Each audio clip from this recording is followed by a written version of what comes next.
In today's video, I'm going to teach you how to integrate Mailchimp with Monday.com. We'll use Zapier to connect the two tools so that activity in Mailchimp, like a new subscriber, can automatically create or update items in Monday. This saves time and keeps your marketing and project tracking in sync. Start by going to zapier.com and signing into your account. Once you're on the dashboard, begin creating a new automation by choosing a trigger.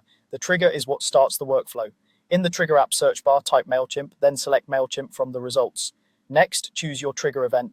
This tells Zapier exactly what to watch for. Common choices include new subscriber, subscriber updated, or new campaign. Pick the one that matches your goal. For example, new subscriber is great if you want to add people to a Monday board as soon as they join your list. Now connect your Mailchimp account. Click to connect, follow the prompts to authorize Zapier, and make sure you select the correct Mailchimp audience if you have more than one.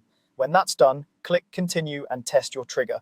For a smooth test, make sure your Mailchimp audience has at least one recent example that matches your trigger so Zapier can pull in sample data. With the trigger set, move to the action side, click action, then type Monday.com in the search bar and select it.